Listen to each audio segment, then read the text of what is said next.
When I saw them taking my daughter out of the room, that was the most got-off feeling. Because they're in such control of you, you can't do anything. You're watching a kidnapper kidnap your child. A terrifying nocturnal encounter. Abductees who are unable to resist the commands of extraterrestrial beings. Are people really being abducted by alien visitors? Or is this a case of imagination run amok? Hello, I'm Tim White. On this Sightings special report, we'll try to answer that question and determine if some of us have already made contact. On this special edition of Sightings, for 20 years, 4 friends have searched for an answer. What really happened in a remote Maine wilderness? If I didn't cooperate with these things, I was going to be dead. A hard-working Missouri family believes that they have been part of an extraterrestrial experiment. I know what I've seen, and I know what I've felt, and I know what's happened to me. In a Sightings exclusive, one family member confronts his past for the first time. What do you feel at this point? Scared. For her entire adult life, a teacher from Philadelphia has tried to cope with horrifying memories. I was told to disrobe, and I was embarrassed. I didn't want to undress, and yet I couldn't stop. Is this the product of an imagination out of control?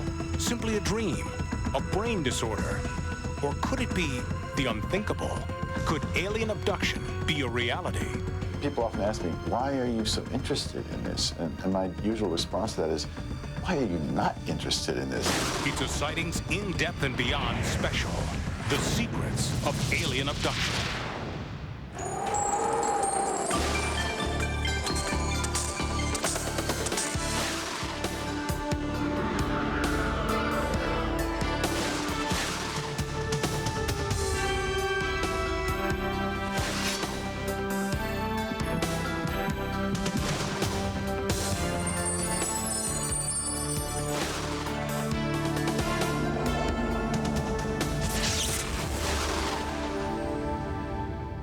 There is a groundswell of the most bizarre kind. Thousands, perhaps tens of thousands of people worldwide who all believe that they've been abducted by aliens.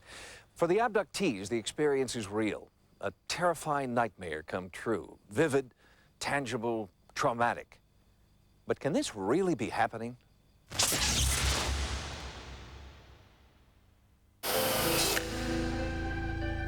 This is terror. You're being kidnapped. You don't know what's going to happen.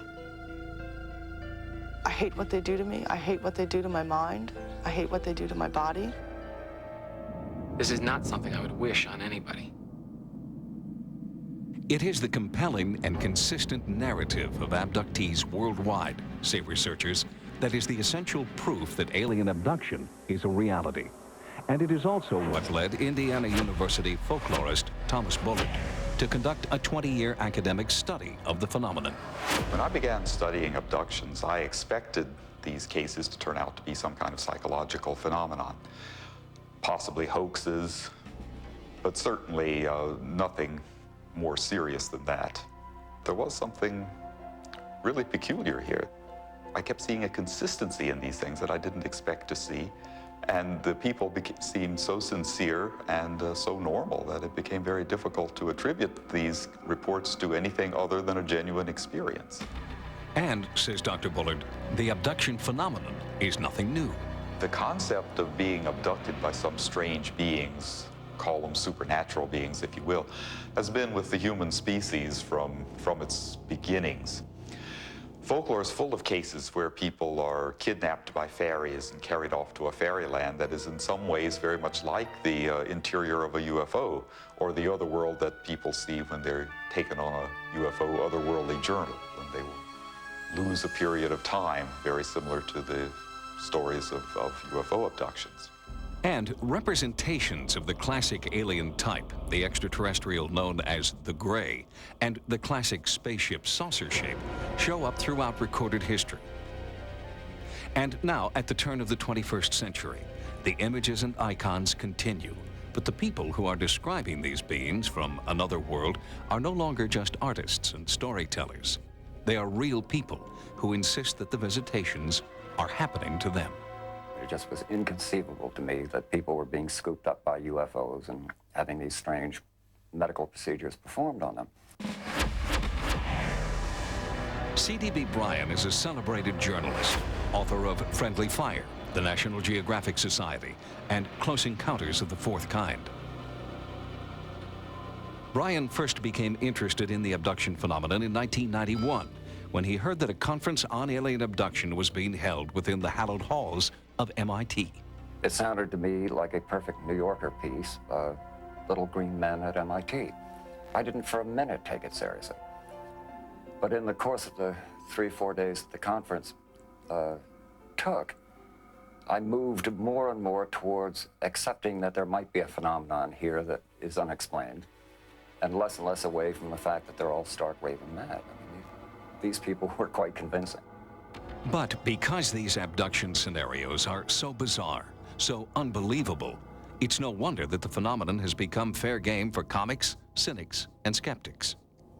If, in fact, as many people as say have been kidnapped by aliens have been, it's 3.7 million Americans. I don't know about you, but if I were a proctologist, one rectal examination is more than enough to learn everything you need to know about the human anatomy.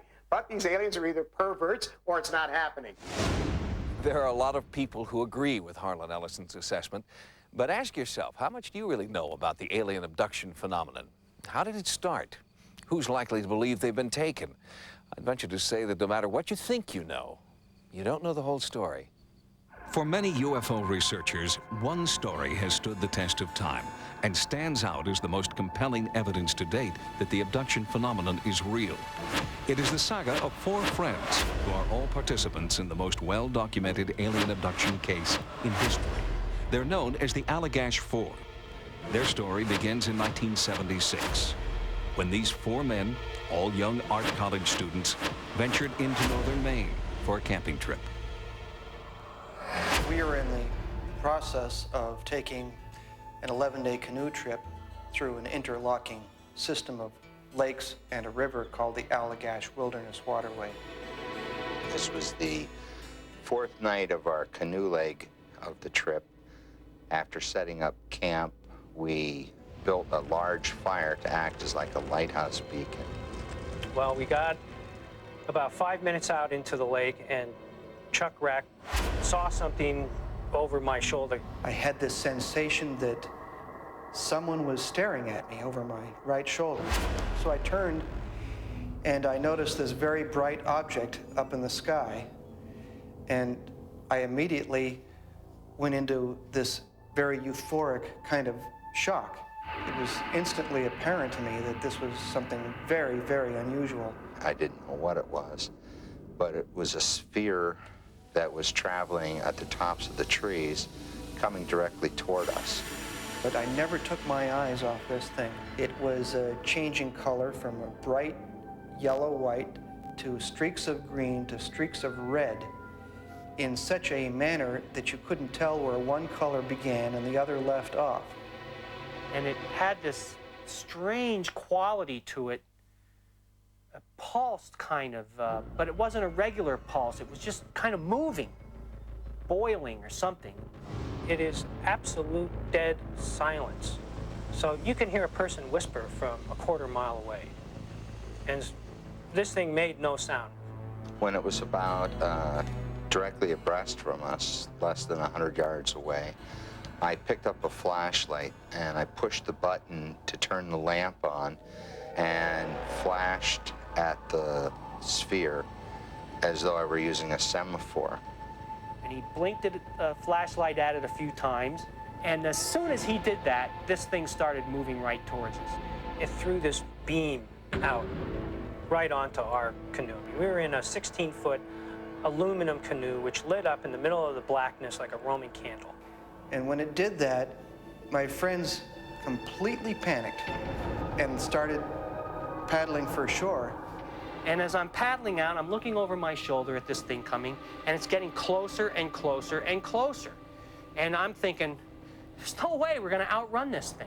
When we did get back to shore, which seemed like almost an instant later, we turned and saw the sphere was now hovering about 40 feet or so above the water's surface, close enough to us that we felt that we could have thrown an object at it and struck it.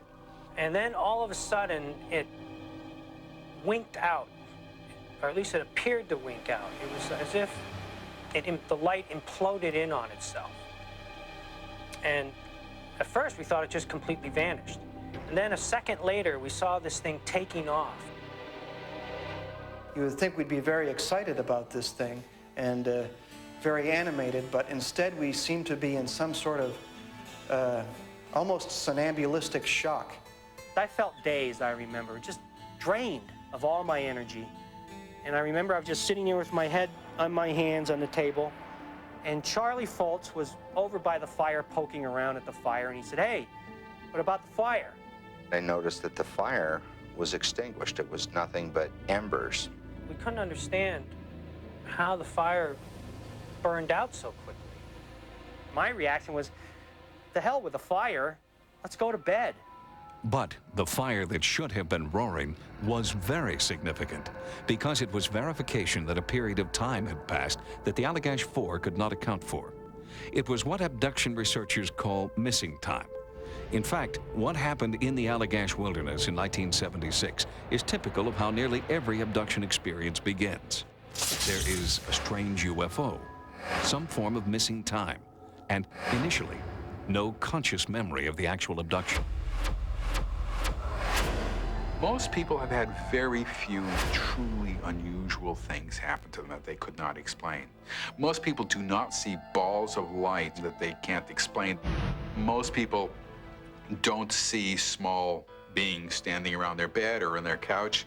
Most people don't have odd missing time experiences of 2, 3, or 4 hours, which they cannot account for. That normally does not happen to people.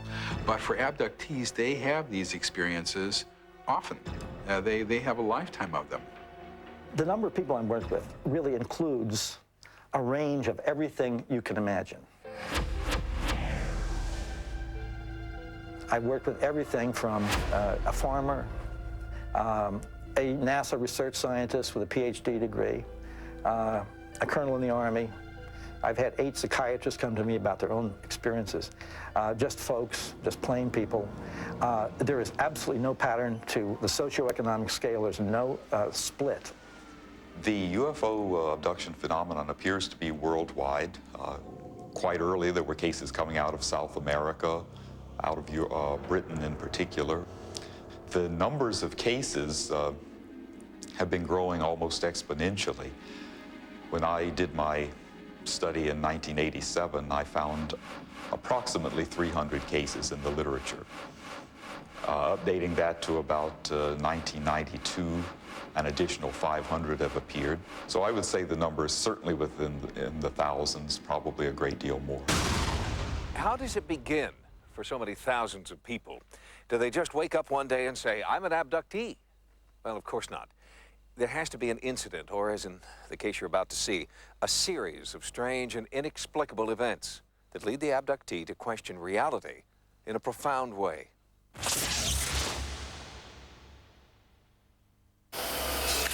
For the Allagash 4, it was a light in the wilderness, then missing time.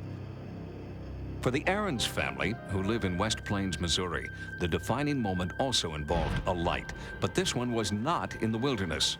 It was invading their bedroom.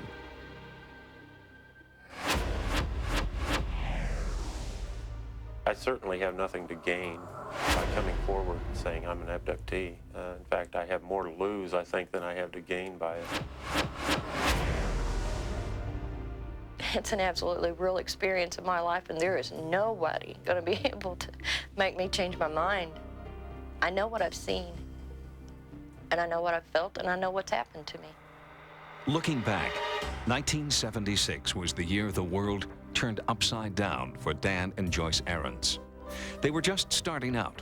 Their son Danny was 3. Baby Heather had just turned 1.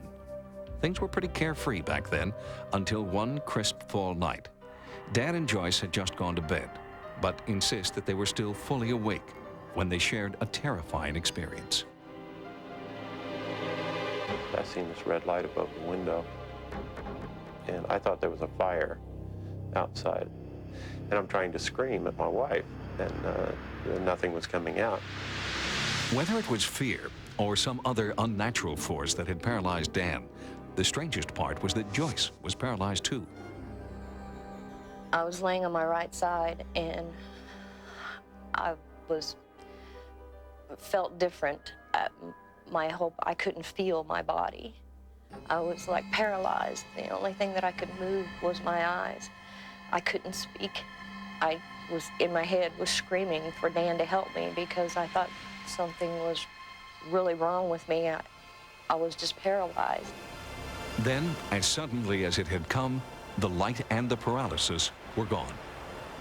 As soon as the light disappeared, I was able to move again, and I opened the curtain, and I looked outside, and I said, what the hell was that? And what surprised me was Joyce said, I don't know.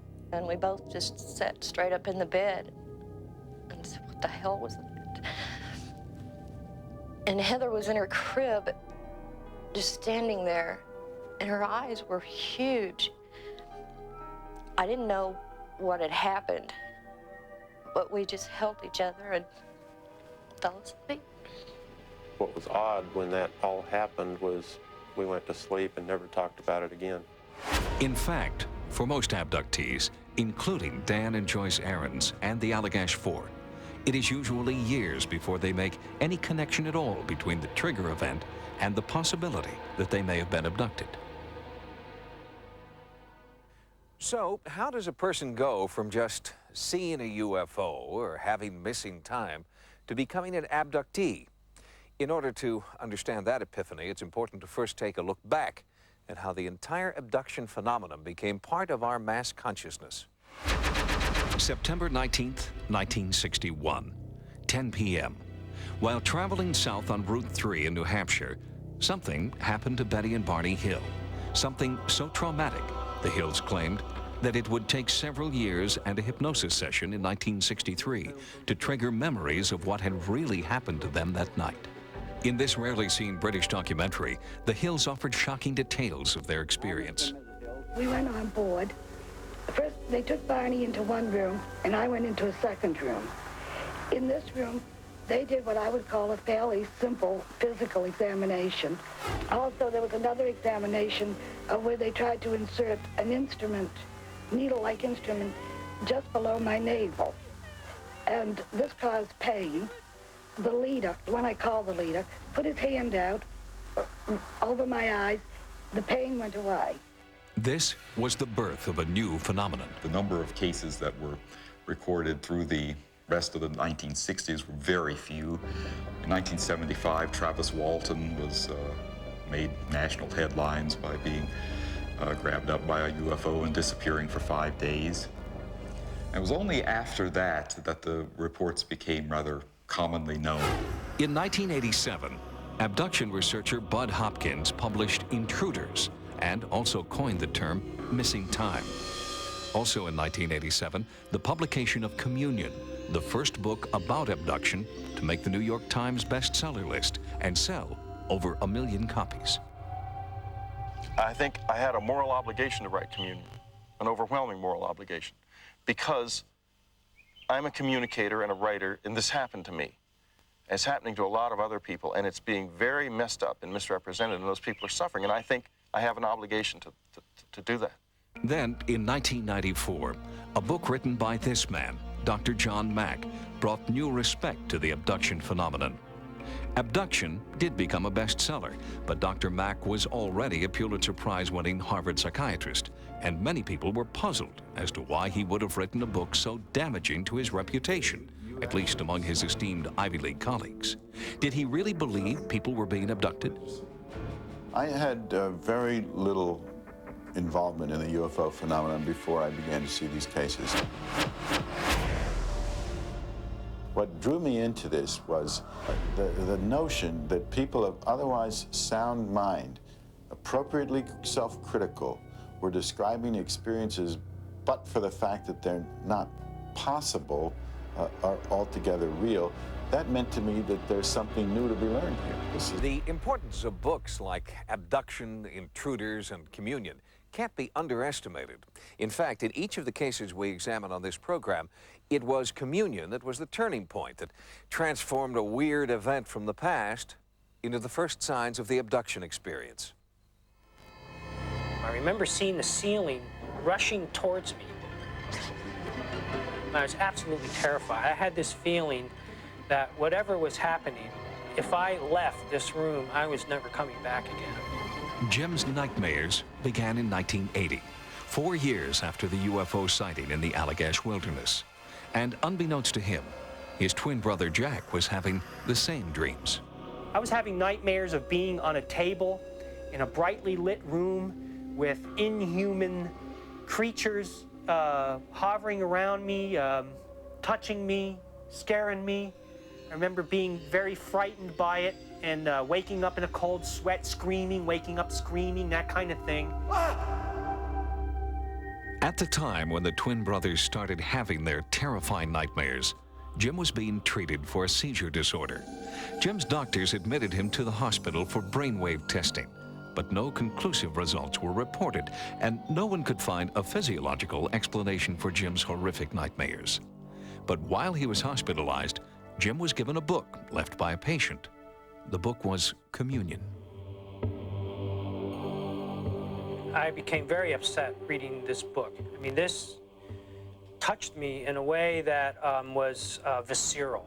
But there was something about the emotion that he was describing in the book that was exactly the way I felt when I would have these nightmares.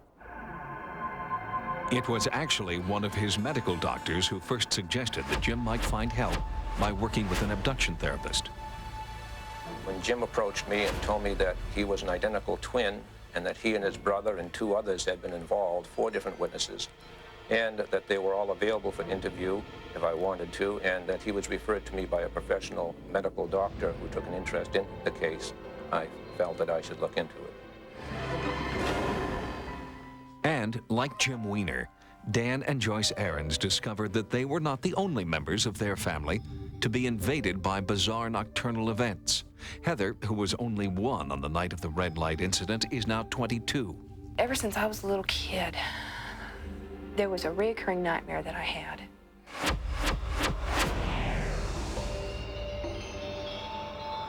There was this gigantic monster that I can't really explain because the dream had this dark focus to it. But I remembered looking into this eye and seeing my own reflection.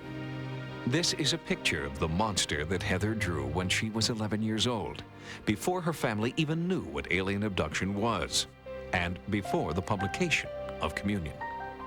When Heather first came up to talk about it, we didn't really understand what it was that she was talking about, and therefore we didn't believe her. I didn't know what was going on. So how could I talk to her? It was just, you know, a little kid's imagination running wild. And ever since the night of the red light incident, the Ahrens believe that their son Danny has also been giving signs. I truly believe that something happened back in 1976 when I was 3 years old. What, for myself, I don't know. When he was younger, it was really strange. You'd wake up in the morning and just have to really kind of hunt for him, you know, as to find him, because he'd be off in another room of the house somewhere, in a closet or under a chair or under a table. So it was very strange. It's like he was hiding from something, but never did know what, you know, at that time. So, is it all just a dream? Did the abductors need to catch you alone under the cover of darkness? Or could the abduction phenomenon be as simple as a sleep disorder? A little kid has a nightmare, they run into their mom's room, they say, "Mommy, Mommy, a monster's trying to get me." A little kid can watch a television show and be so terrified of the monster they run out of the house. These boundaries begin to form, and by the time we're in school, we know that that's a TV, that's a dream, this is real. But for some of us, that never happens. For some of us, We never can tell. Was that a dream? Did it really happen? Was I awake? Was I sleeping? William Cohn is a clinical psychologist who helps people cope with abduction memories. His critics call him a deprogrammer. What would it take to convince you that at least some abductees have an experience that goes beyond their own imagination? I don't have any problem with believing that people have had paranormal experiences, maybe have been abducted by aliens. I don't think that's out of the realm of possibility. I am not trying to say that this doesn't exist. What I do believe is that the majority of the people are mistaken, they're misled, they're misinformed, and sometimes damaged by misinformed therapists. The study of sleep disorders reveals intriguing connections to the abduction phenomenon. In particular, researchers believe that two conditions may actually trigger a person's journey into the abduction experience. The conditions are known as hypnagogic and hypnopompic sleep.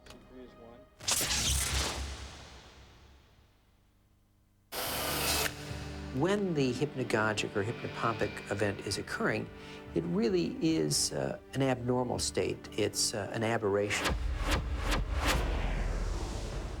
It's a superimposition of a part of dreaming sleep onto conscious wakefulness. And those are states that normally don't coexist. So it's a boundary violation in a way. It's a part of dreaming sleep leaking through into consciousness in a way that we don't ordinarily experience. And because of that, we experience it as something very strange, very unreal. Dr. Milt Ehrman is a clinical professor of psychiatry at the University of California, San Diego School of Medicine and president of a sleep disorder treatment and research group. Dr. Ehrman has found that many experiences reported by abductees are also reported by people seeking treatment for sleep disorders. There are some parallels between some of what is reported in alien abduction experiences and some disorders such as the hypnopompic and hypnagogic hallucinations. Those would include the paralysis, at times a sense of an intrusion or even a probing of a body cavity, the sense of having been elsewhere and returning to one's bed. I certainly can't say with assurance that it explains all the events, but it is one way of understanding many of the elements that are present, and it certainly provides an explanation for at least some of these episodes which have occurred. And sleep paralysis during the hypnagogic and hypnopompic states is also an influential factor in the abduction phenomenon, says Dr. Cohn. Sleep paralysis is a phenomenon of waking up, usually early in the morning or just before falling asleep, finding yourself completely unable to move, usually wide awake, eyes can move, but nothing else.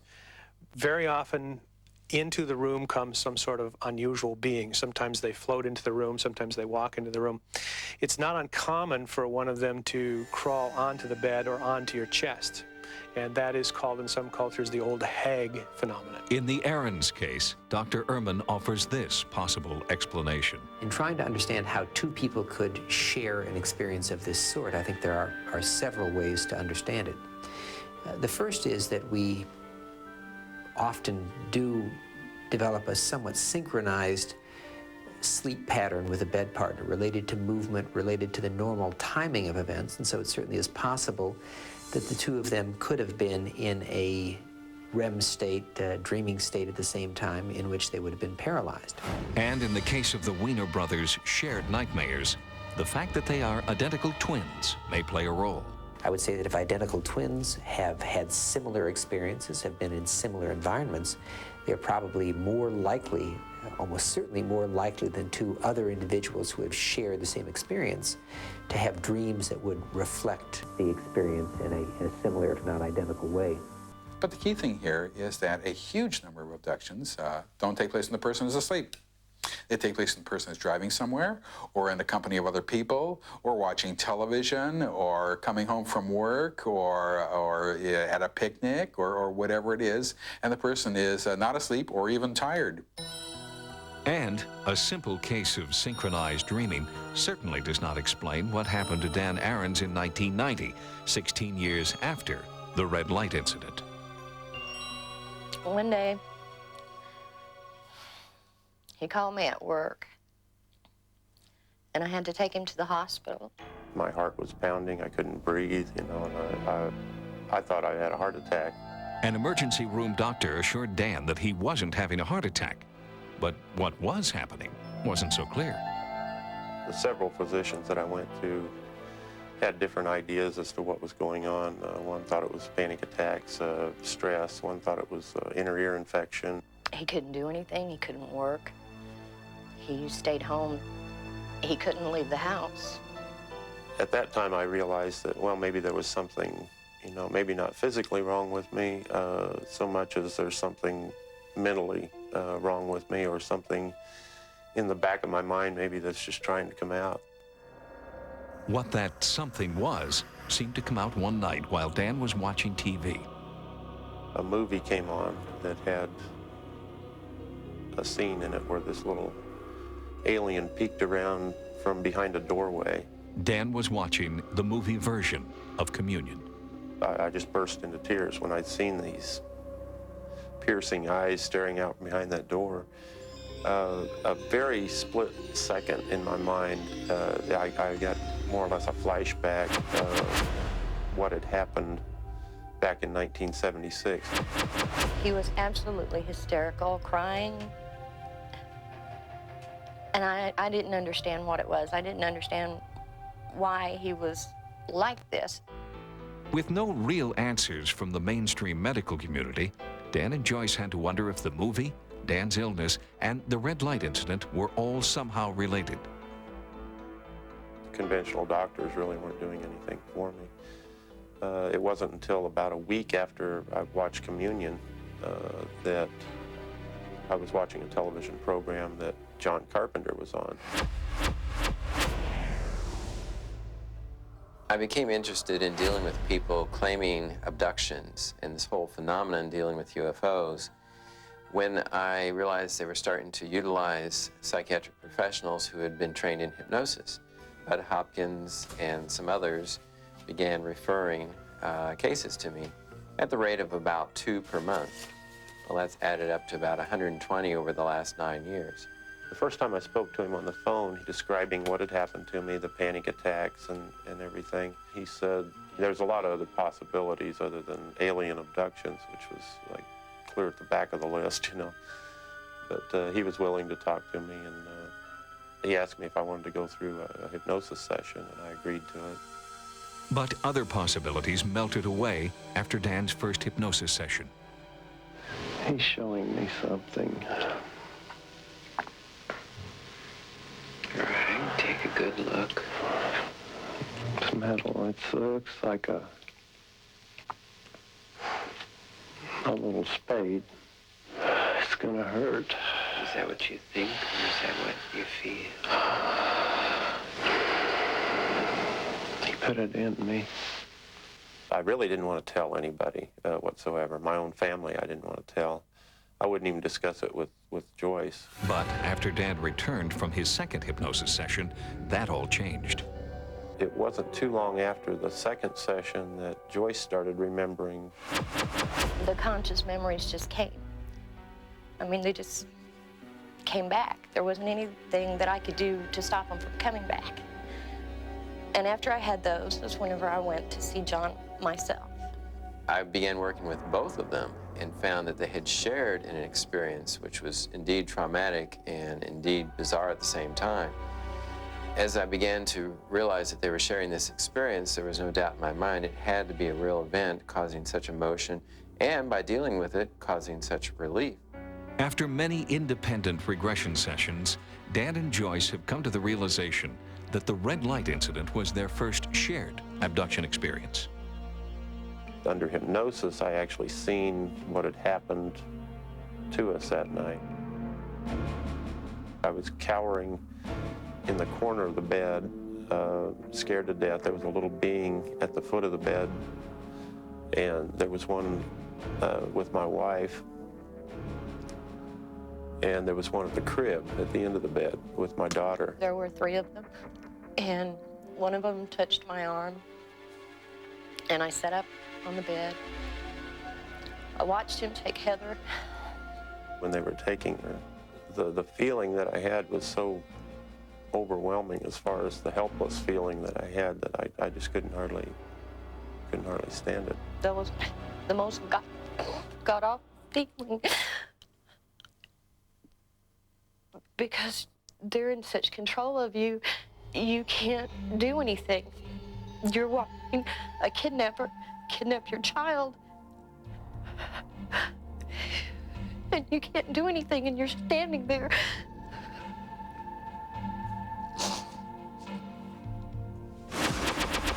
If you've had an experience of beings coming in your room, you had some missing time that you can't explain, you've had a mark on your body that you don't know where it came from, you see something on a television show that says people are being abducted, you call up an abduction researcher.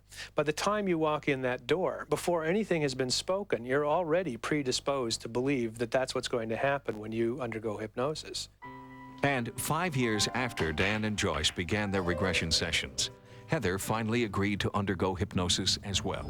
I really wasn't sure if hypnosis was real or anything, but when I was under hypnosis, it just, memories and flashes just were there. I found out that one of the beings had come and taken me out of my room. I was on board something. This being asked me if I wanted to play. And I kept telling him no, that I didn't want to, and that I wanted to go home. What Dan and Joyce remembered, they kept very quiet, very secret, made very special effort not to share or talk about any such thing with their kids, because they knew that their kids might have had these experiences, and they did not want to contaminate their thoughts about it.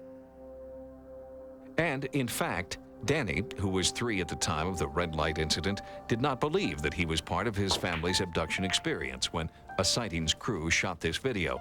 But as you will see later, that too has changed. I think people believe what's happened. They've had some kind of bizarre experience. They want an explanation for it. When they get one, they're happy to have it. What happens with all these phenomena is you have this tremendous leap from something that you can't explain to a hugely complicated scenario about aliens. If I was abducted by aliens, then so be it. You know, I did have something that I could at least grasp onto and say, okay, this is what happened, this is what caused these panic attacks, and I'm just going to have to deal with it the rest of my life. They can be totally sincere and totally genuine without intending to deceive. Elaine Showalter is a professor of humanities at Princeton University and an historian of psychiatry who writes about alien abduction in Histories, Hysterical Epidemics in the Modern Media. Certainly you get some people who from early childhood were very fantasy prone. You find people who are susceptible to all kinds of religious extremism. You find people with a lot of sexual anxiety. But I think under the right circumstances, probably almost any of us could be vulnerable to these delusions as I see them. But these are not delusions, say abduction researchers. When I started looking into these reports I was getting, I began to notice patterns. The first thing I discovered was that there were physical marks, wounds, scars of certain types that seemed to turn up in conjunction with these experiences because the people remembered the thing having been inflicted.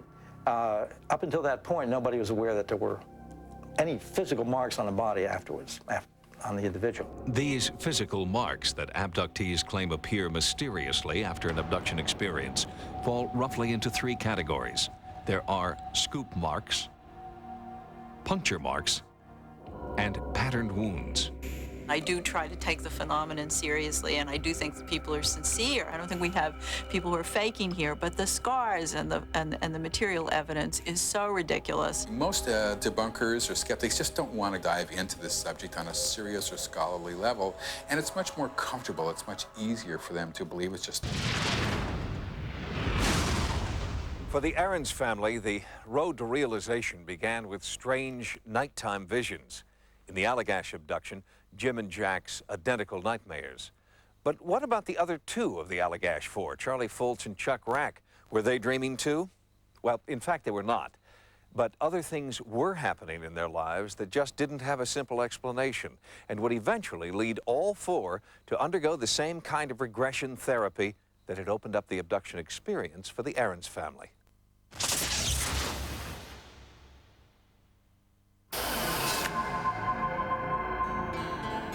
I thought that I wanted to be a school teacher. I figured that was the most practical application for me. However, when we came back that year, I changed my focus and became very interested in science and in medicine. As an artist, I think I was very self-centered. I was concerned about my art. But after that experience, I began to think there's more to life than just hawking art. There's something else that someone can do, something more useful in science, for example. So I took up science. I figured this is useful stuff. The things I make at work go to Mars. Jack is now working in science full-time as part of a team which manufactures lenses for the space program. Well, at the time, I was doing very traditional pottery. I was a clay worker years ago. And immediately after the Allagash event, instead of making simple cups and plates and saucers and pitchers, I started building these weird things that I called guardians, and these ideas just flooded into my head. It was as if it was all there, and it just came flooding into my head. Four men, all changed on a deep level by a bizarre UFO encounter, but no conscious memories of abduction. Raymond Fowler believed that something was keeping these memories from emerging, and asked the Allagash Four to undergo independent regression sessions with hypnotherapist Tony Constantino. After we had finished our investigation with these four abductees, we met all together at my home and had a general discussion of the things that were uncovered. And I can tell you honestly, for the first time, I felt abject terror. That kind of terror is something that's very familiar to Terry Matthews. Like the Aarons and the Allagash Four, her experience began with an inexplicable nighttime event and the realization that the only logical explanation was that she too was an abductee. I felt like if I stopped the car, I was going to die.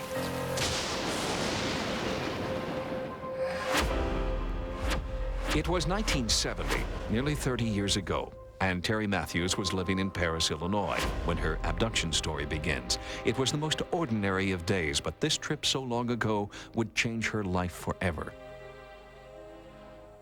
I remember looking out the car window and seeing the sun going down to my right, and it made everything red and green. All the colors were extremely vibrant. And the next thing I knew, I was in the middle of a horrible rainstorm. It was black out, so dark and rainy that I couldn't see the front of my car. And the car was being pulled off the road. So I butted the wheels up against the berm of the road. It's a two-lane road out there, and I was terrified. And the next thing I knew, the rain was almost stopping, and I didn't notice what time it was. When I got home, I walked in the door, and my husband was yelling at me, "It's 9:45, where have you been?" And I was very confused, and of course feeling like I had lost my mind. I mean, here I was, you know, over 2 hours missing, and didn't know why. Since that first experience, Terry Matthews has collected conscious memories of many other incomprehensible occurrences. Her journal is filled with horrifying nightmares, missing time, inexplicable scars, and UFO sightings. Terry always suspected that she might be an abductee, but didn't realize that the night of the freak storm was her link to the abduction experience until she contacted abduction expert David Jacobs. Most abductees who come to me have what I call an epiphanic event. They have something that is a major triggering event, something that happened, that they remember and they know, and they want to find out what it was. And Terry had this event where she felt she was caught in a tornado, of all things, for a couple of hours.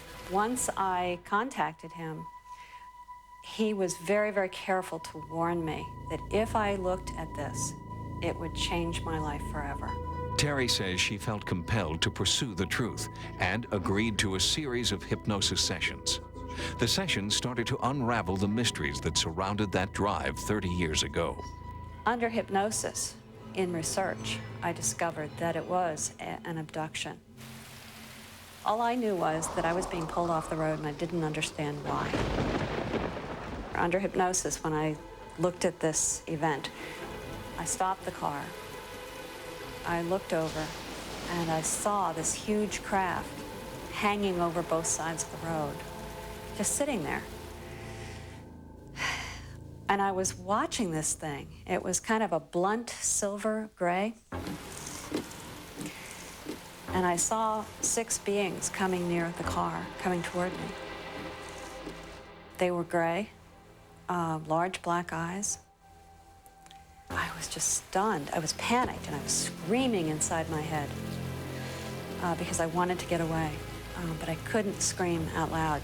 It was very frightening. I was terrified.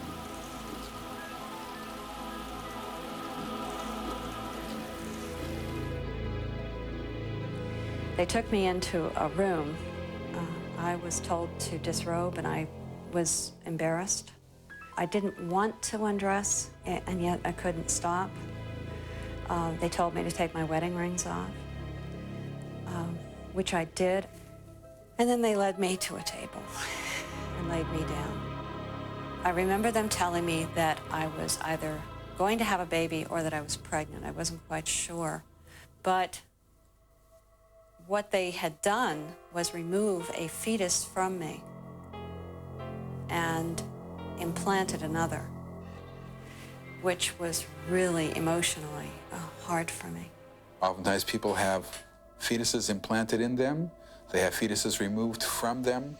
And so the purposes of it, we feel, are the production and manufacture of these hybrid babies, these hybrid beings. They've gone in with needles through my abdomen. They have gone in through the vagina and taken out small, what looked like fetuses that couldn't possibly survive.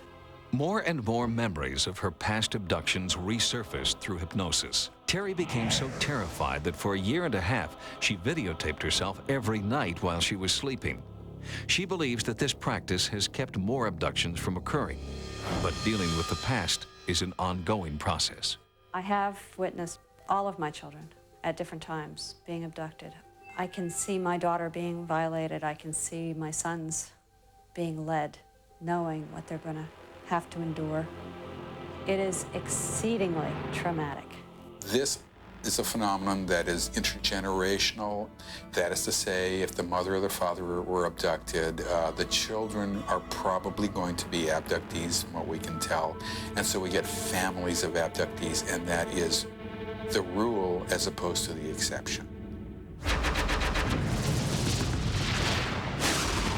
Terry Matthews recalled memories of her terrifying abduction experiences because of her sessions with therapist David Jacobs, the Aarons through John Carpenter, the Allagash Four through ufologist Ray Fowler and hypnotherapist Tony Constantino. Abduction therapy, it's a common denominator that raises significant credibility issues.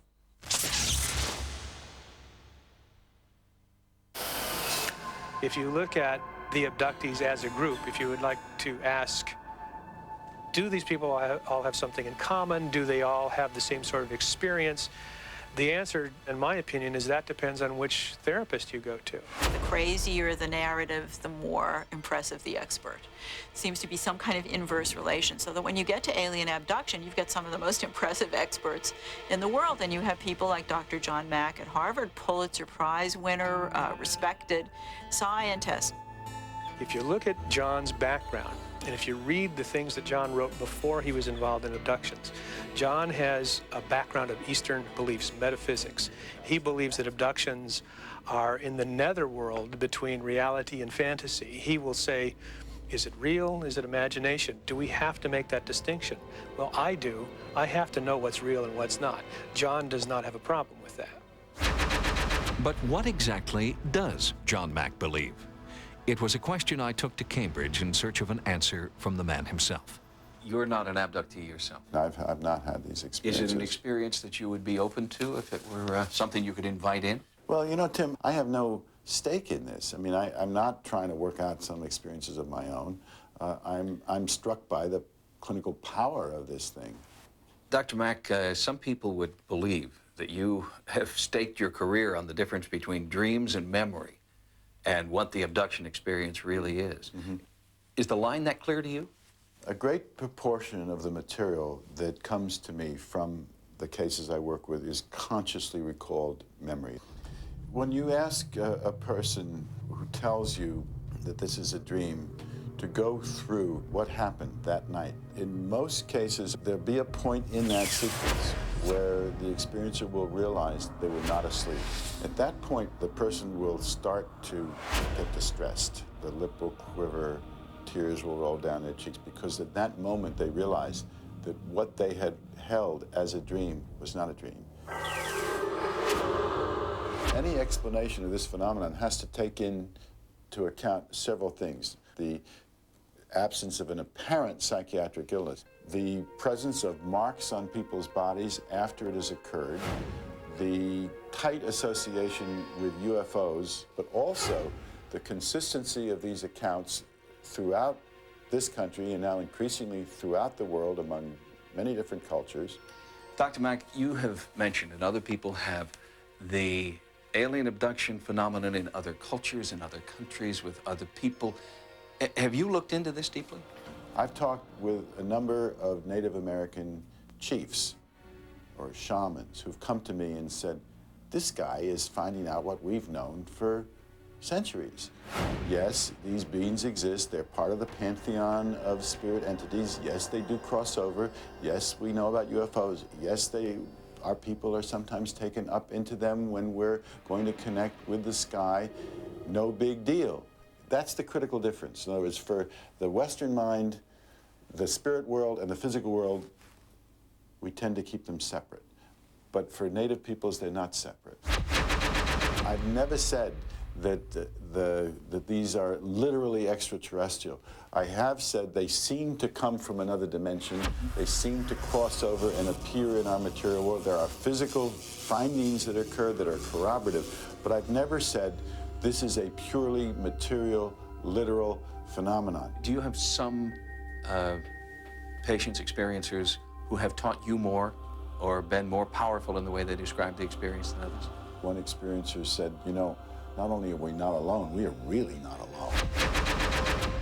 And this man would agree, but only because he believes that the abduction experience is literally in the mind of the abductee. This is a normal process. It's a normal process because the sense of a presence is built into the brain itself. The experiences are real. We know they're generated within the brain. It's their explanation for how they got there that we would debate somewhat. The quest to understand the abduction experience as a real phenomenon, but not as actual alien abduction, is part of what Dr. Michael Persinger is pursuing in his university laboratory in Sudbury, Canada. In his research facility, Dr. Persinger takes patients on journeys of the mind that reproduce many of the experiences reported by abductees.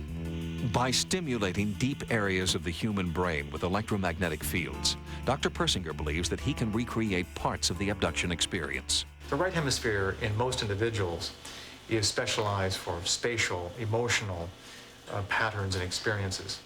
And it also contains a right hemispheric analog of the sense of who you are, your sense of self, your body image, and the emotions that go with it. If you stimulate that right hemisphere at certain times, you can have the experience of something increasing in terms of emotional significance and suddenly engulfing you and penetrating into your awareness. It's equal alien, and it feels like an entity or a presence that's not you and from some other dimension. Got it. Okay. Now, is that comfortable? Yeah. Working with student volunteers, Dr. Persinger is trying to map the actual way the human brain creates the feelings and images associated with abduction.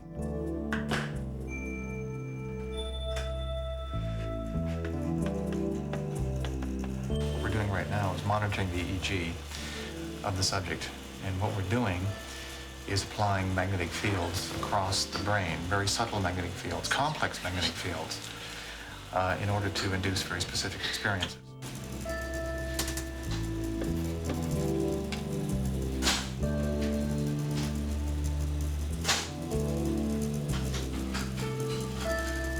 I noticed that you said you had the sense of a presence, that someone or something was there. I felt really scared. And again, the same sort of tingling sensation in my right hand, but not as much as the first half. But fear the second time through. If you felt, you said, the sense of a presence, can you describe it? Was it on one side or the other, or? It was this side. All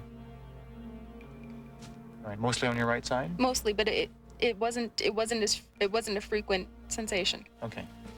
Could you describe it, or was it just a feeling? It was just a feeling. And you also endorsed the item, I felt as if I have left my body or was detached from my body. That was during the first half. In the first half of the experiment, I felt like I was not quite sure if it was near the beginning, middle, or end, but I felt like I was somewhere else. Well, today you saw a young woman, normal young woman, experience fear and a sense of presence because we applied a weak, complex magnetic field over an area of her brain that in all of us can produce the sense of an entity, the sense of a presence. This experience occurs because it's contained within our brains. In many respects, this sense of presence is your other self, the right hemispheric representation of your sense of self.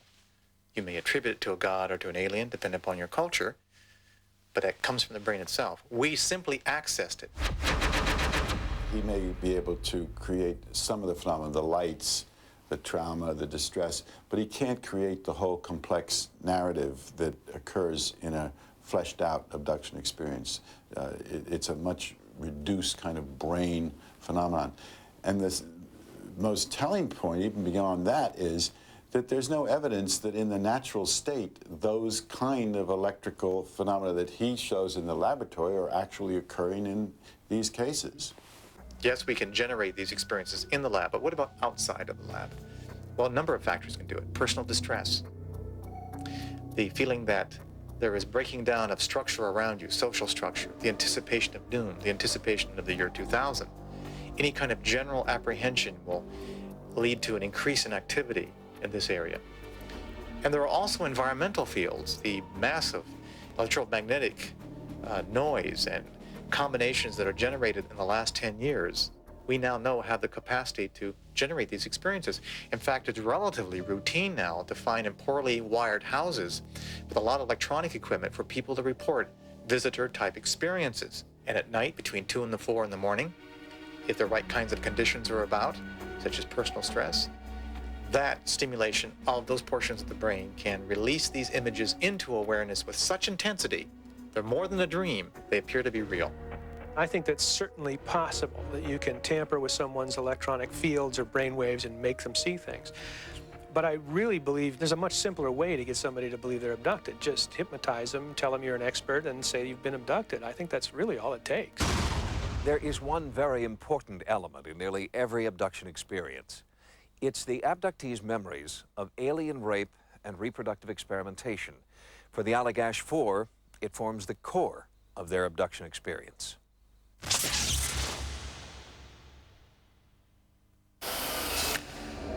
It could have been a spaceship, it could have been some laboratory somewhere, I don't know what it was. And I remembered seeing Jack under a light, a bright light coming from above.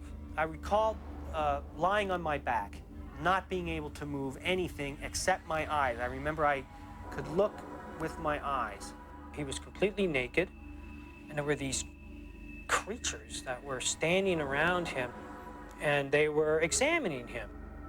My first impression was that they looked like bugs or insects. They had fingers. It didn't have an opposing thumb, but the digits themselves could move in a way where they could oppose one another. It had these fingers around my wrist. It was holding my arm up, and it had a long thing with this sharp-looking thing at the end, and all I could think of is, this is gonna hurt. They probed my face, my nose, they opened my mouth, they probed my mouth, and then they went down to, like, the lower part of me. And they stuck this thing on my penis. and then they stepped away. It felt like I was urinating, and it felt like I was ejaculating, and it was horrifying. I was laying on this table like I was getting a physical examination. You know, I felt like a guinea pig in a lab. And I got a clear impression that if I didn't cooperate with these things, I was going to be dead.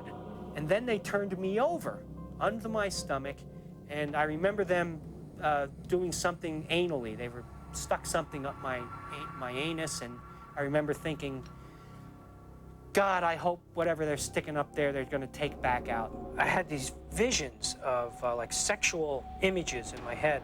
And then once I had an erection, these things came in with some kind of device, and they put it on my penis, and I ejaculated into it. And then they stopped. The images just turned off into my head.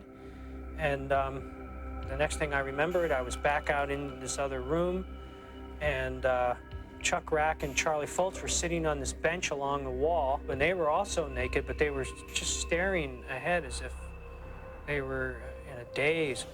I struggled to lift my head, and I could see my three friends.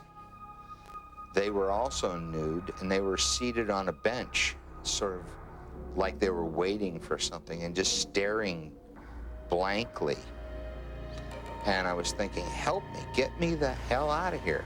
I remember being concerned, especially about Charlie, because they had some sort of device over his chest, and this was causing him some discomfort. And I remember being concerned about that. I felt as though I had been sexually assaulted. I could identify with how a rape victim would feel. Violated, definitely violated. I just felt like an animal that was captured and experimented with and then let go. And they didn't ask my permission. Each one was reliving a real experience with emotion and trauma, and each one was reliving it from the situation on the craft where they were sitting or standing. So if you put it all together, it was like a hand going into a glove, as it were. Fit perfectly. This story seemed to be a rational explanation for the things that I had been experiencing. We were abducted. Hey, I'm happy I got out alive and I didn't really get hurt. But this was not a dream. We were there on the water physically. This thing was a physical reality. It had to be that. It's the only explanation that made... What do you believe? Who's doing the abducting and why? This is the way the data pushes me, is that we're dealing with some kind of intelligent being from somewhere else now. I don't know what that means. They're not from Nebraska. But from what people are reporting they're undergoing themselves, it would seem that these non-human beings are interested in human DNA, our genetic makeup. They're interested in trying to blend their genetic makeup with ours in some way to create some kind of hybrid species. In medieval times and in the 17th century, and very much during the witchcraft trials, people would tell stories about being visited in the night by demons, incubi or succubi, who would ride them sexually and rape them and extract their vital bodily fluids and so on. And I think some of the narratives that we're seeing are very similar. But that explanation is inadequate, says Terry Matthews, as an explanation for the pain and humiliation of her very real abduction experience. It was pure instinct.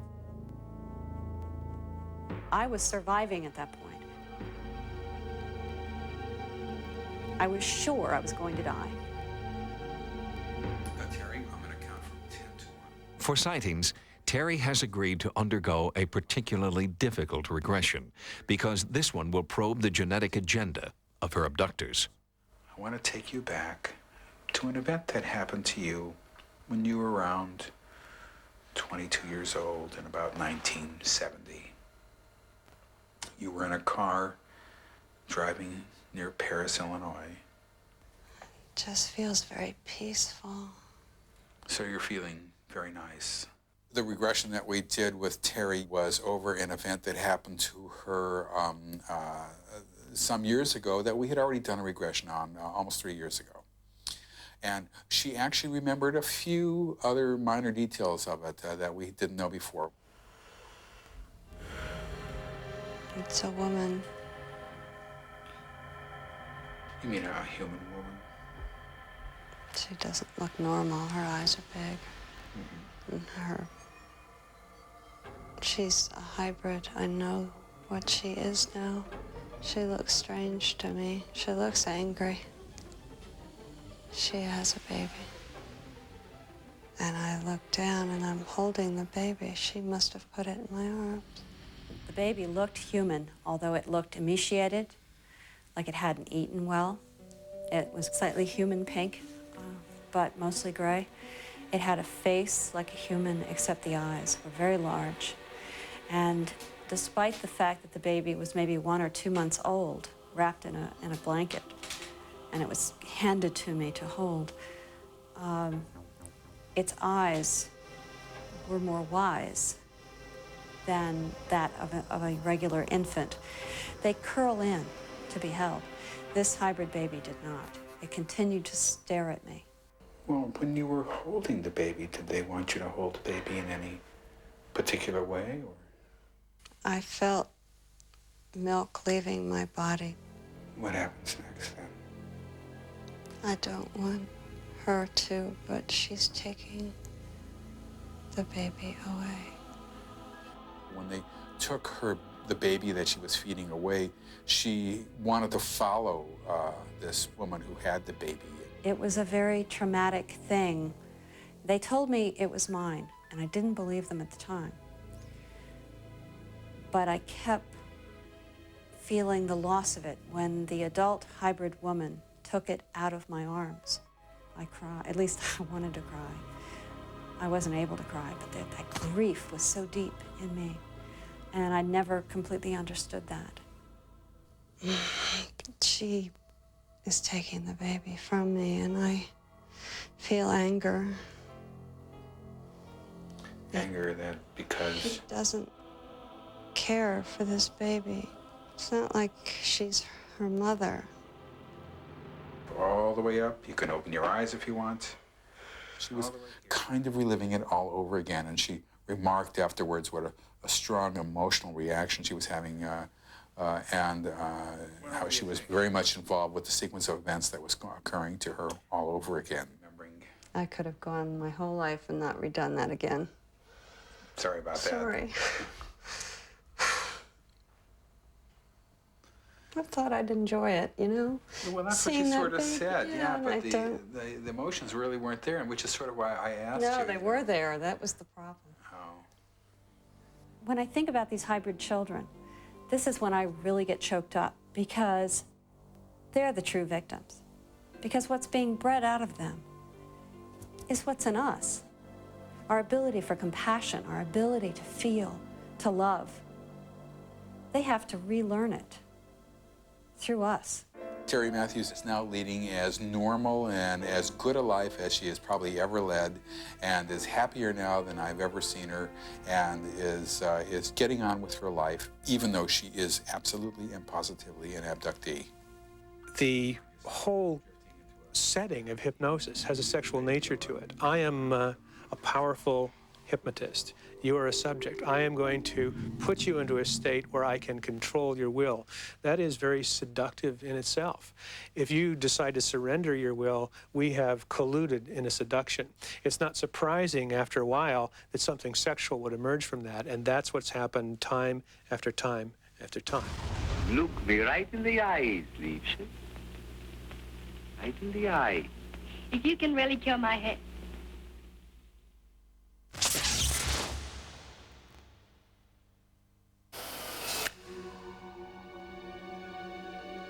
What it boiled down to as I started to look at the methods used by the research was hypnosis. And what I found was several centuries worth of research that suggested that this had been going on since the dawn of consciousness, that people had been undergoing trance states and recovering memories about strange things that happened to them.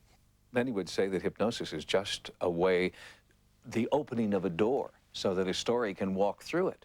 But you're saying that hypnosis is creating the story that walks through the door. Yes, it definitely opens a door that a story can walk through, but the story that walks through, in my opinion, is complete fantasy.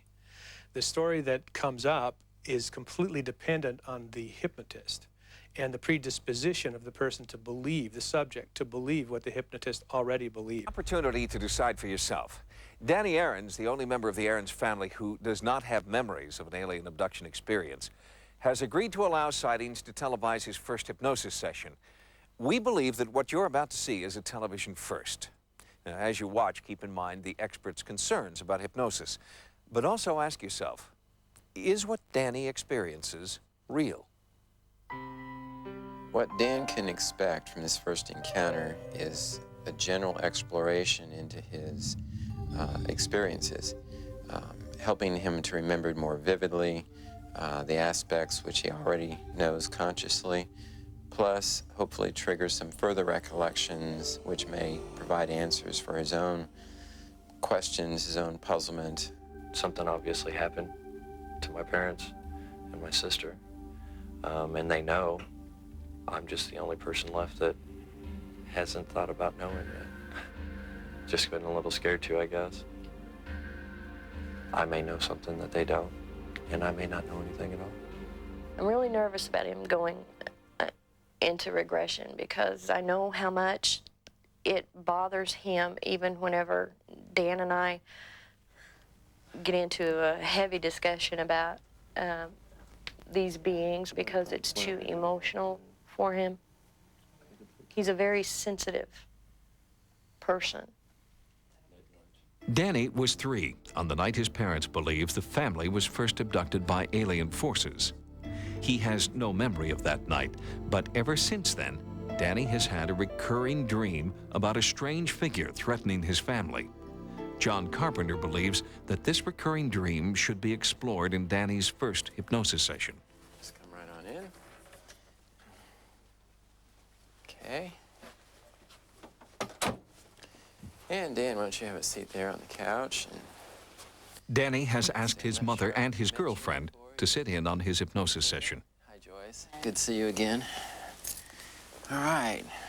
Well, I understand that you've had some interesting experiences or something. The family has given me a little bit of background on it, but I'd like to hear from you exactly what you think might be a little different in your life that we might need to explore. Well, we had talked about a reoccurring dream that I'd had since I was a child. John Carpenter has never met Danny before today, so there is a preliminary interview before the actual hypnosis begins. This has been a few years ago.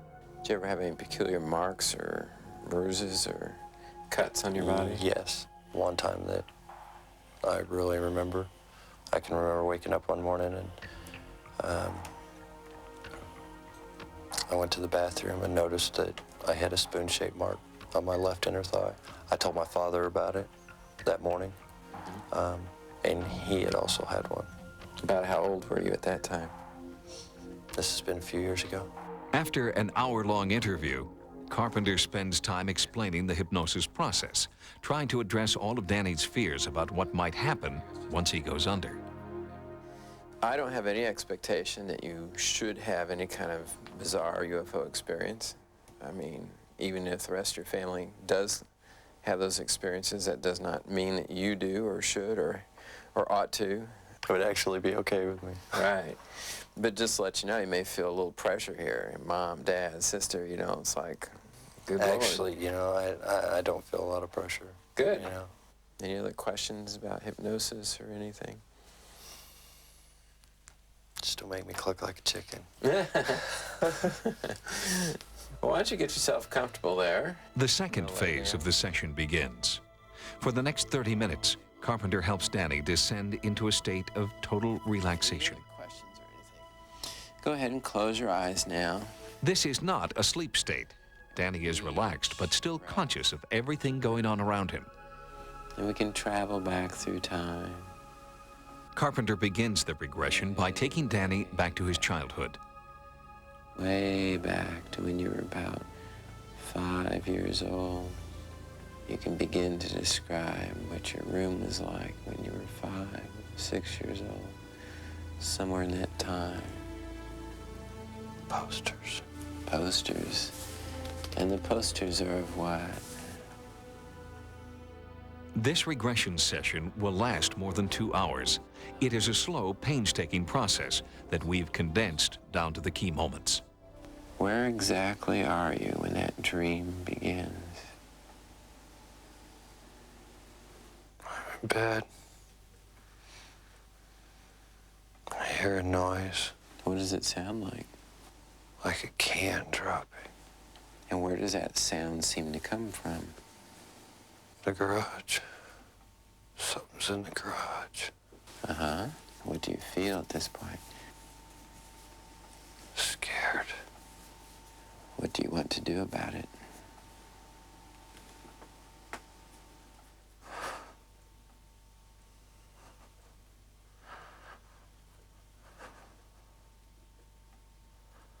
I don't want to look. Hmm?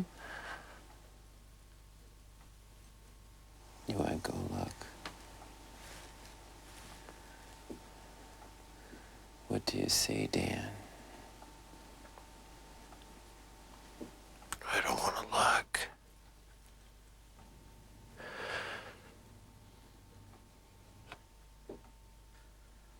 What happens now? Do you recognize where you are? No.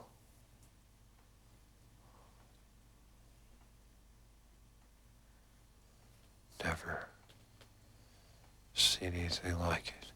Uh-huh. It's all stony. There's two of them standing there. Real long figures. Big head. Big head? Yeah.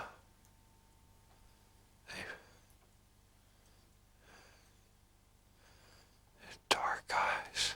Dark eyes? Here they come.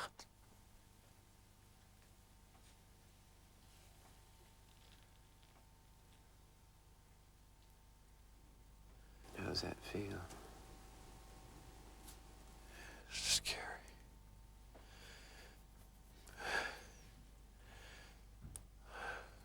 What color hair does he have?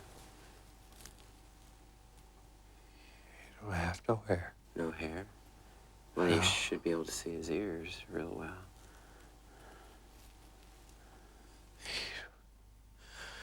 You don't have any ears. No ears? So, Does he have a mouth? like a coin slot. Like a coin slot. He's got something in his hand. What does it remind you of? Like a stick. Like a stick. Shiny. Shiny stick. What did it remind you of? Like a wand. He's making it move in front of him. And does it seem to do anything? It's in the back of my head. Uh-huh. What does it feel like? It hurts. It's hurt. After more than 2 hours under hypnosis, John Carpenter slowly begins to bring Danny back to full consciousness. You've worked really hard, and I'm gonna bring you slowly back. 20, 19, 18, 17, drifting back, 16, 15, 14, 13, 12, 11, 10, halfway, 9, 8, 7, everything's fine, 6, 5, remembering everything, 4, 3, 2, and 1. And slowly you can just reorient yourself to the room and just stretch and relax and just become comfortable.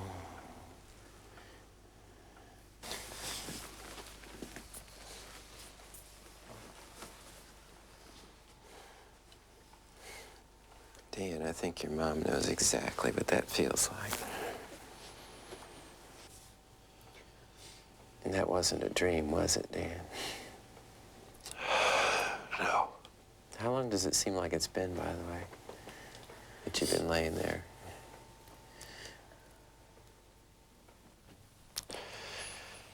Maybe 15 minutes.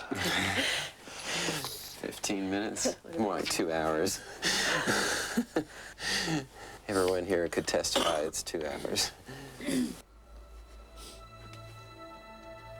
At the end of the session, Danny left abruptly and later told the Sightings team he was too upset to talk about his experience. It wasn't until 3 weeks later that he agreed to do a short interview. Oh, yeah. If it's never happened to you, feel fortunate.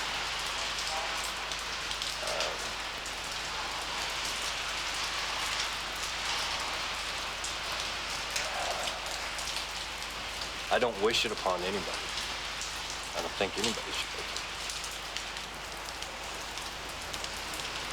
People out there who just watch TV and just think this is entertainment and interesting, and then they think people are just making it up and it's a bunch of hooey, that is something which they will not say if they sat through these sessions and actually felt these people's confusion and trauma and absolute panic at times over what they're experiencing. They didn't want it, they didn't need it, and yet they find themselves deeply involved.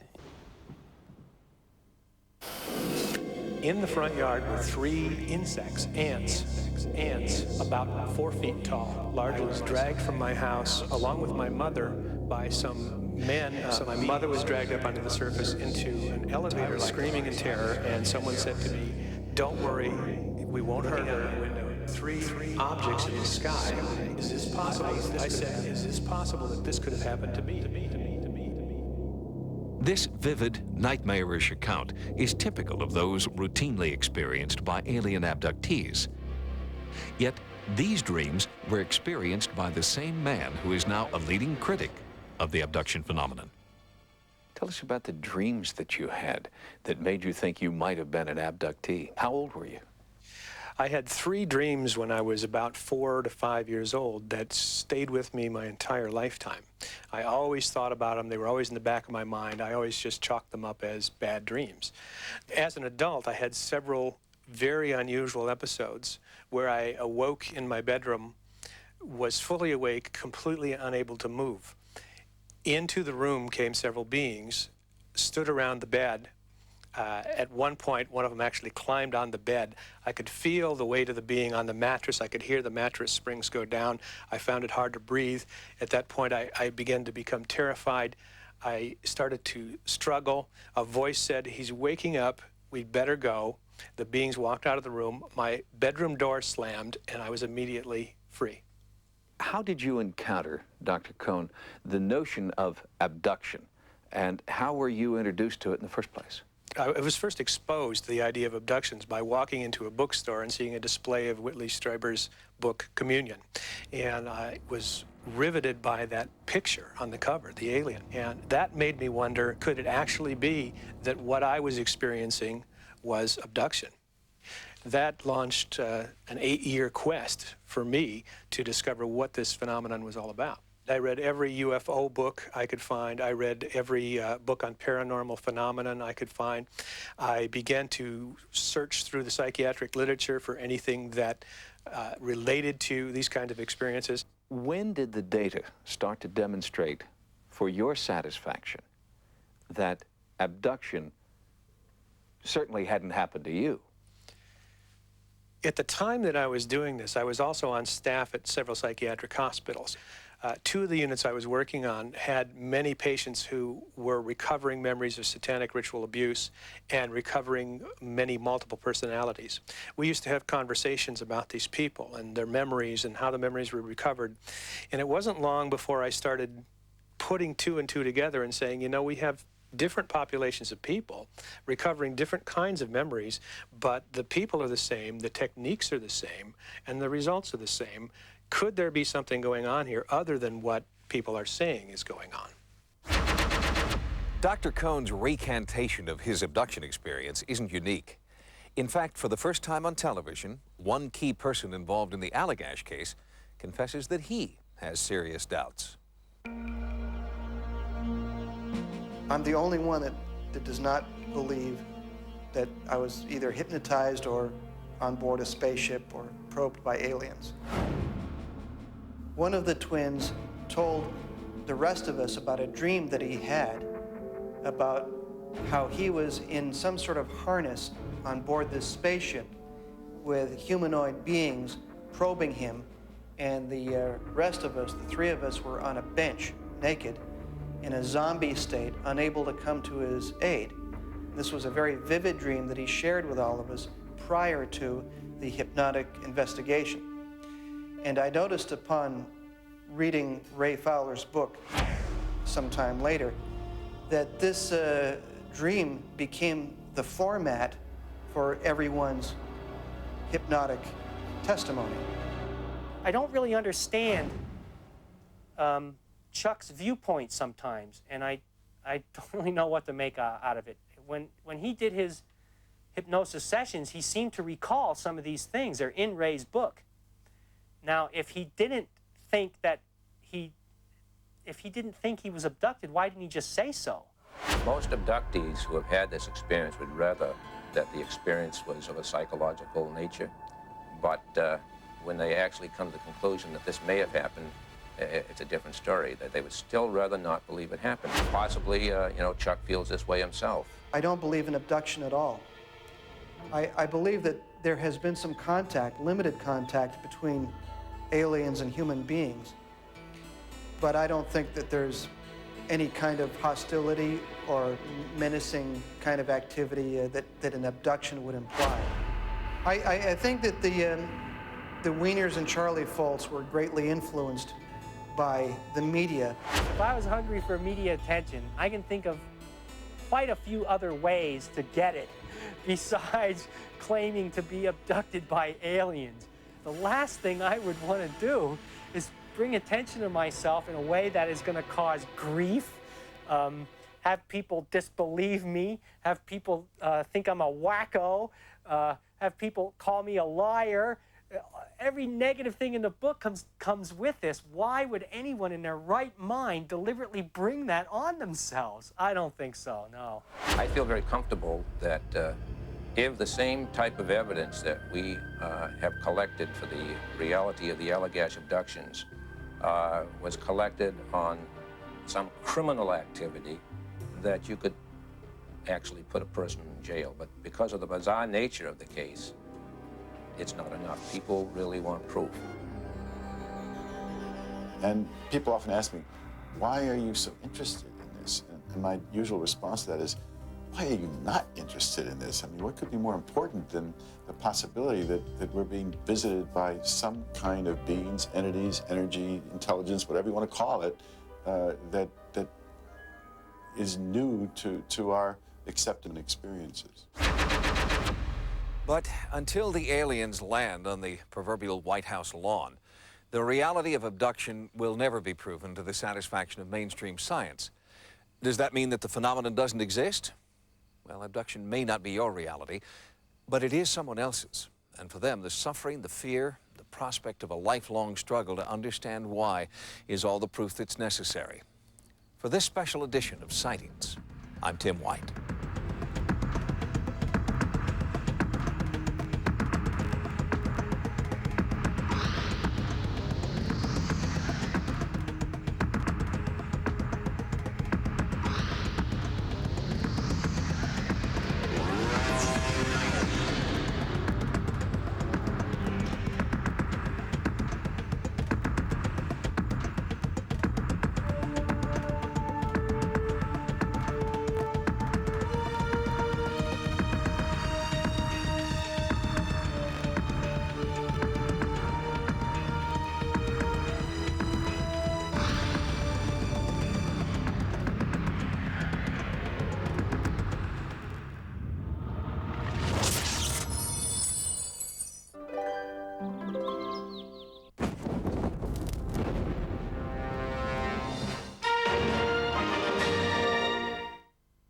Challenge beliefs. Investigate facts. Make your conclusions. For Sightings UFOpedia CD-ROM. Available now. No mystery is closed. Introductory price of only $13.95 for CDs or $12.95 for cassettes.